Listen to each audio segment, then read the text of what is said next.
Okay, thank you. Welcome everyone to a much too short period of talking about spiritual friendship and or companionship on the journey of faith. I'll just introduce myself a little bit for those who do not know me. I was a parish pastor for 40 years and 3 weeks, but who's counting, in the Virginia and Delaware, Maryland synods. The last 18 years were at St. Stephen in Williamsburg, where I got to do the campus ministry as well at William and Mary. Um, and we had lots of conversations with students about the kind of things we'll be talking about tonight, talking about what is God doing with me? What is God calling me to do? It seems to me that there are particular times in life where there are hinges where we're especially open to that. I retired in 2019, just in time, so I did not have to deal with the pandemic. I planned it that way. No, I didn't. Since then, my primary ministry has been leading a bicycle co-op in Williamsburg that three or four of us got started. And also spiritual direction has continued to be a ministry. So just a little bit about me. I want to start with some silence. What we're going to be talking about is extremely countercultural. And so I want to start with something that's very countercultural, and that's just being quiet. So close your eyes if you would like. Pay attention to your breathing, please. Take full breaths, relaxed, full breaths.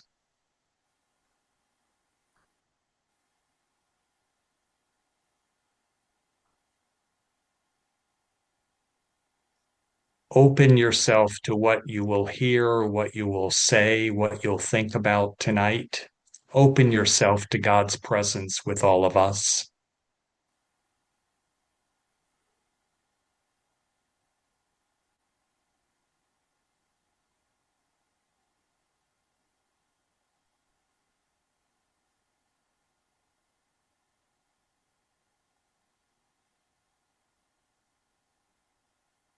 I'll ask you to open your eyes.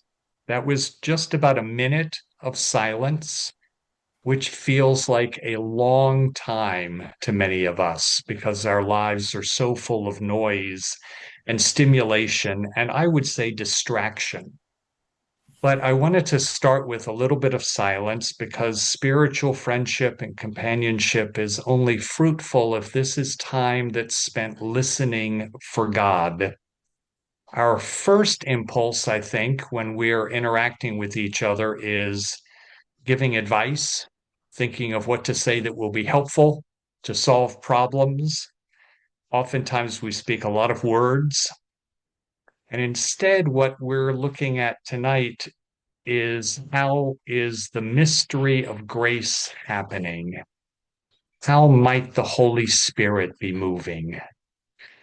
So here's how we'll proceed tonight during these very few minutes we have together. I'll present some thoughts about spiritual friendship, which I identify as a sporadic relationship, maybe even a one-off, or spiritual companionship, which I think of something that's more intentional, perhaps more regular. Um, we'll be using the chat because there's so many of us here tonight, and Colleen will be monitoring that. So, in the title of it, I originally had spiritual friendship slash companionship slash direction. I've been a spiritual director for a couple of decades, and that is a regular schedule of meetings led by trained spiritual directors. There's a workshop on that tomorrow evening. So I'm not going to spend any time talking about that tonight. But you might want to think about if you're called to participate in that workshop tomorrow, and maybe even if you're called to enter into a spiritual director relationship with a spiritual director if you aren't already doing that right now. A foundational assumption that I have is that we are on a journey. And there's a quote from Martin Luther that many have heard before. I have it in calligraphy on my wall. It was a gift a number of years ago. Luther wrote, this is in the defense and explanation of all the articles, which sounds like an incredibly dry treatise, but here's what he writes that's very stimulating to me. This life, therefore, is not godliness, but the process of becoming godly. Not health, but getting well. Not being, but becoming. Not rest, but exercise. We are not now what we shall be, but we are on the way. The process is not yet finished, but it is actively going on. This is not the goal, but it is the right road. At present, everything does not gleam and sparkle, but everything is being cleansed. So it's a Lutheran fundamental concept to think that we are on a journey. We're on a journey of faith. So if we are on the journey of becoming the people God has created us to be, how do we know what God is doing with us? What's needed is an openness to God's leading and calling, a listening for that, an attentiveness. All of this is much different from our traditional Lutheran approach. The strength of our Lutheran tradition is theology, intellectual understanding, clarity, understanding who God is. And so we interpret the Bible, we engage in Bible studies, in book studies. And that's my predilection as well. It's all up here. But the mystery of God is beyond our intellectual understanding. It's not a matter of knowing stuff about God. It's a matter of knowing God, experiencing God, responding to God. And that's really difficult to do on your own. It's really helpful to have a spiritual conversation partner, a friend or a companion to listen with you, to be attentive, to notice, to suggest clarifications, to raise possibilities of where God might be leading on the journey. So again, it's not someone to solve your problems or give you advice. It's to suggest what the Spirit might be doing. And that's particularly needed when we are feeling restless, when something doesn't seem right, doesn't seem centered. In his Confessions, St. Augustine confessed to God, "Our hearts are restless until they rest in you." Maybe you've heard that before.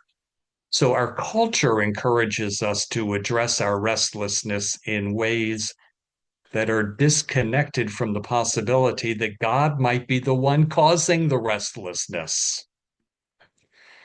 We'll engage in shopping therapy, thinking if we buy something, then that'll settle us down. We might even look for a new job or a new house or a new place to live. But that means that often we're responding to our restlessness out of our false self, to use Thomas Merton's phrase.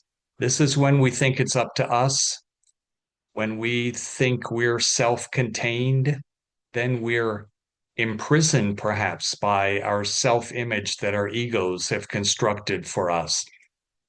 For me, I've learned the warning sign is when I feel the need to take charge, to take initiative, to solve the problem. I know I'm dealing out of my false self there. It's me instead of God. And so we need a soul friend, to use Tilden Edwards' phrase, to help us enter into our deep soul space where we recognize that our hunger is hunger for God. That's another fundamental, that all hunger is hunger for God. So our spiritual friend or companion can help God free us from our false selves, can help us become open to our true selves as God's Spirit is creating us. as God's Spirit is dwelling in us and moving and shaping us, reverberating the divine image in us, as the Spirit is drawing us toward fullness in God. So, to help us identify this, our spiritual friend or companion will listen to us speak out of our restlessness. Our friend or our companion will ask questions out of her listening, hoping that those questions will open our awareness of how God is moving and calling and inviting. So, let me give you an example of how this happened in a church council meeting of all places. Jennifer was scheduled to start us off with the monthly devotions, and you know how dry and boring those can be. Instead of doing something that was canned, she said, "My company is closing its office here. I've been offered a position in Salt Lake City, and I don't know what to do." So I suggested that we council members become what the Quakers call a discernment group for Jennifer. We did not give advice. We asked questions. We listened in quiet patience. Questions like, how are you feeling about all this? How might God be involved in this? Are you considering the move? Why might you feel called to move? Do you have any ideas about what else you might do professionally if you don't move? Do you have a sense of what God might be calling you to do? We spent 45 minutes doing that. And I think in 40 years of parish ministry, that was the best 45 minutes of any council meeting I've ever experienced. And after that time, I said, Jennifer, it does not sound like you want to move to Salt Lake City. And she sat and she thought and she said, that's right. Through that process, she had been able to hear some clarity and a dawning awareness of what was next that God might be calling her to do. That was in a faith context, right? So we were able to assume that the Spirit was around us. We were using religious language. We were talking about calling, those kind of things that we had an attentiveness to God's presence and God's movement. So now let me give you another example. This is not spiritual friendship, although it's certainly very deep friendship. Um, I get together with four other healthy ego guys meeting every other Wednesday in a brewery. We are healthy men able to be open and vulnerable with each other. We don't feel the need to prove anything. We're not competing with each other. It's just a wonderful, wonderful gathering. They are life-giving, but we're not gathering with a consciousness that we're paying attention to God and what God is calling us to do. So you see the distinction I'm trying to make as I introduce this concept of a spiritual friend or a spiritual companion. It's not necessarily a friendship like many of us are blessed to have. A spiritual companion on the journey needs to be someone with a healthy ego, needs to be someone with a healthy humility, able to be open and vulnerable, a person that doesn't have an agenda to solve your problems or the need to prove anything. But a spiritual friend, a spiritual companion has to have a calm trust in grace, an awareness of his or her own spiritual journey and experience, um, disciplines of prayer and meditation. Spiritual friendship helps us to attend to a trusting, discerning response to the wellspring of grace. A spiritual companion is a good listener who is aware that God is doing something with you. He is listening for the Spirit in what you say. She can ask questions out of what she's hearing you share that might point to possibilities of how the Spirit is moving, where God might be calling you. So I want to leave 15 minutes or so for conversation. I'm gonna next move into some silence and ask you to consider some possibilities during the silence. Um, what questions might the Spirit be raising in you about anything that I've said in the last few minutes? Um, listen for responses that the Spirit might be making you aware of.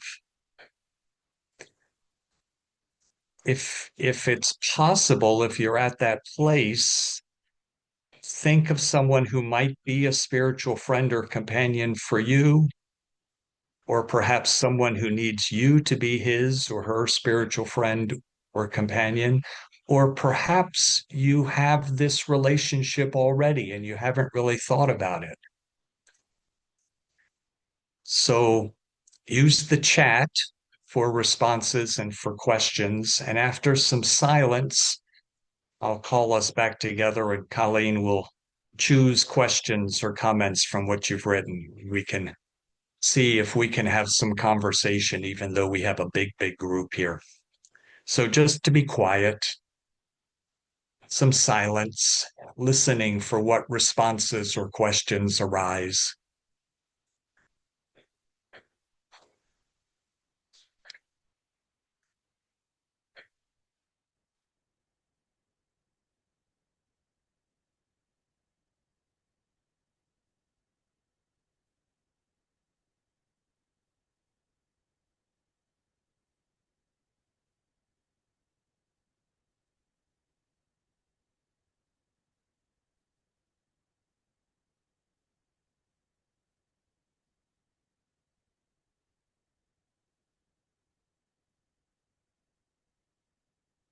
Okay.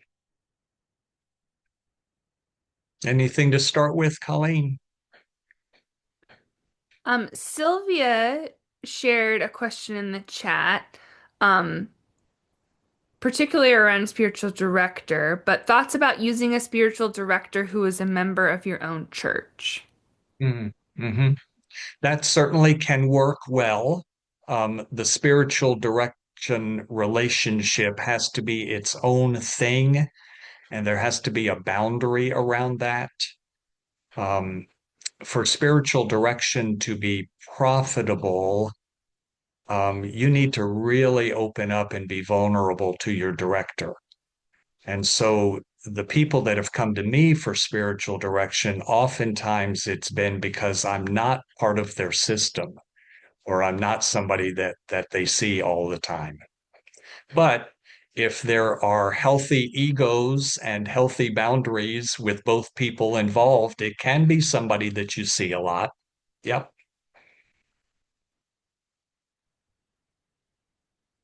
We have two questions that kind of point to whether it can be a one-on-one relationship. Could it be a group of spiritual friends with kind of like mutual, maybe taking turns supporting one another? So, what Mhm. are your thoughts on one-on-one versus a group? Either can work. It depends on the individuals that are involved. Yeah. I was very sick 20 years ago or so and was out of a group that I meet with every month at Richmond Hill. If anyone has heard of Richmond Hill, if you have not, what a wonderful, wonderful resource that is.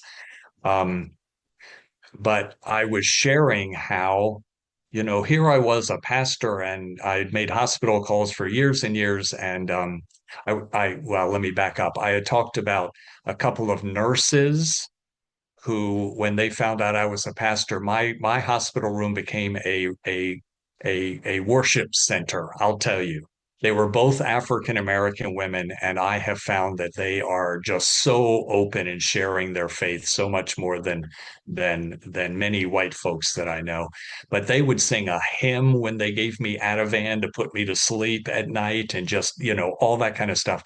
And then I had one doctor in particular that was had such a healthy humility. And so I was talking about the witness of these people. And so then I said to my group, but I didn't have an idea of God's presence with me. And I feel so bad because I've been visiting people. I've been telling them God is with you even here in the hospital room. And then one of them in the group said, well, wait a minute. You were just telling us about those nurses. You were just telling us about wasn't that God with you? And I said, you know, so yes, it can be very successful to be in a group if everybody's on the same wavelength and everybody is aware that this is the purpose, this is the reason we are here. We're not here to talk about the weather or make small talk, right? That's possible. It might be more likely when it's a one-on-one. Eric asked, first reflected that you've used the term healthy ego quite a few times and followed up with a question, how would you define that? Ah, I think that is someone who is not out to prove anything or not easily defensive. Um, um, Somebody who is able to share and able to listen in ways that in a way that doesn't trigger defensiveness or a need to explain or a need to solve a problem. So somebody who can be present, somebody who can be patient. Thank you. I was wondering about that as well. Um, how might someone, this is a question from Laura, how might you help someone decide if a spiritual director or a spiritual friend is a better fit for them? Hmm. I think the spiritual direction relationship is a formal relationship with rules of how the session is carried out. I'd encourage you to visit the workshop on that tomorrow night because they'll go into a whole lot of detail about that. A spiritual friend or a spiritual companion is something I think that might be organic.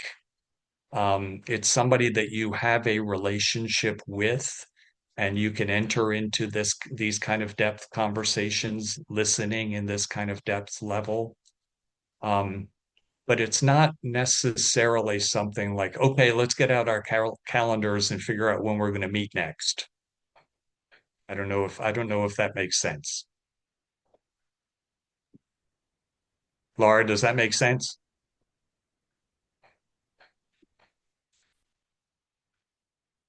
Yes, thank you. Okay. Yeah, that might be a good thing, Colleen. If anything I say makes no sense, whoever asked the question ought to unmute and say that. You heard him, everyone. Let Pastor Andy know if you need clarification.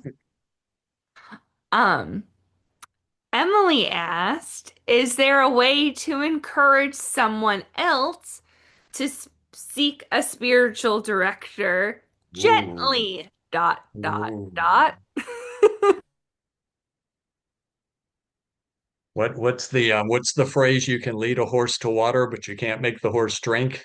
Um, it could be there are a lot of people who really don't understand what spiritual direction is. And so sometimes just educating what it is might be helpful. Um, I don't know. One reason why it's hard to answer that question is because the kind of things that we're talking about, they're not intended to solve problems, right? They're not intended to fix people. It's intended to raise awareness and attentiveness and possibilities of how the spirit might be moving. Um, so it would need to be someone who is trusted, um, and would not be threatening, raising the possibility of spiritual direction. That's a question I don't know really how to answer with any clarity, but just to raise some possibilities. So is that an answer? I can't remember who asked it.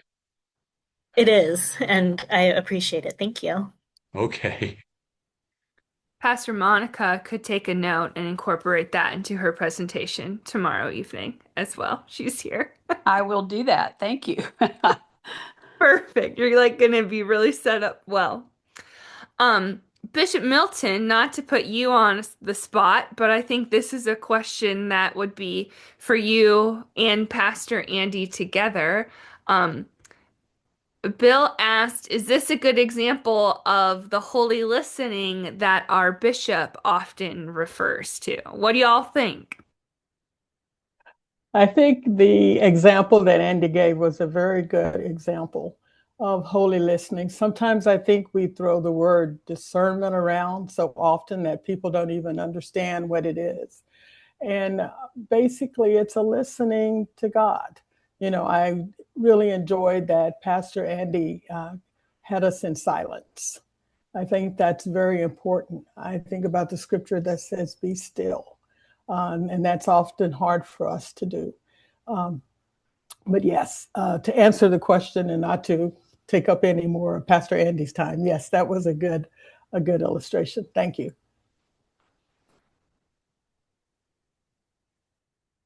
Elizabeth asked, is it necessary to define spiritual friendship as such, or does that ever mess it up when you have a DTR, a define the relationship? She didn't say DTR, I did. Well, again, this is not something that we want to try to define too much, right? But it is a difference between a deep friendship.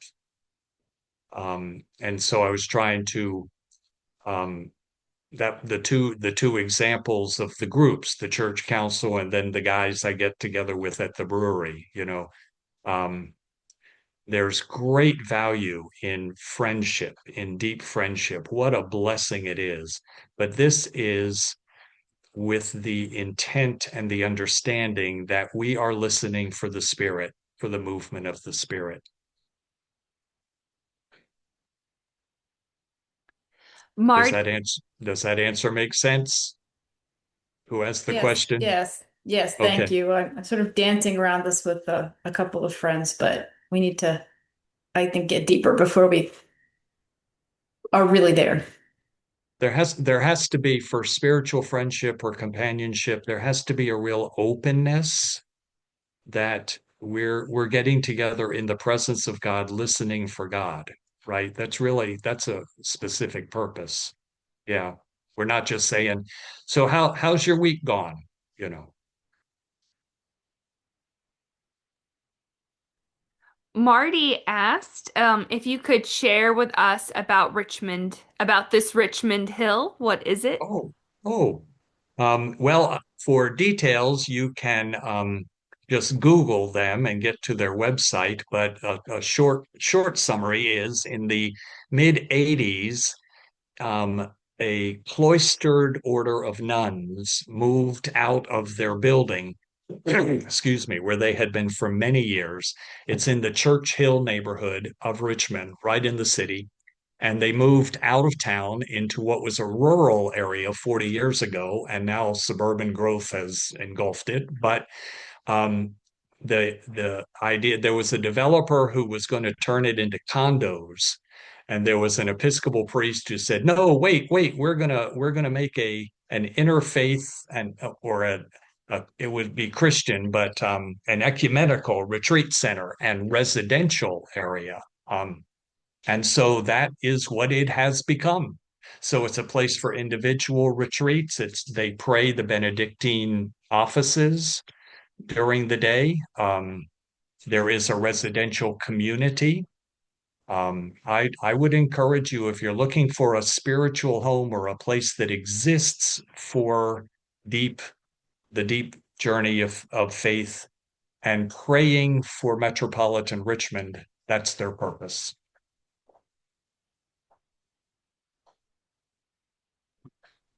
We have a couple shout outs to spiritual directors who have made an impact in people's lives. Um, as well as some of the spiritual friendships that our commissioned lay ministers have, and just some other reflections on spiritual friends. So thank you to Sylvia, Bill, and Kathy for sharing those in the chat. Oh, and Lisa, who is pointing at her Luther quote, Deacon Lisa, if you can see her, she's pointing to that same Luther quote that she had Ah, okay. framed above her Zoom background, her head. At literally any moment, assistant to the bishop, Wells is gonna call us back into the main room. So I hope that you'll join me in thanking Pastor Andy for his leadership tonight. I'm happy to have done it. Thanks. This has been a great evening. It was a blessing. Thank you, sir.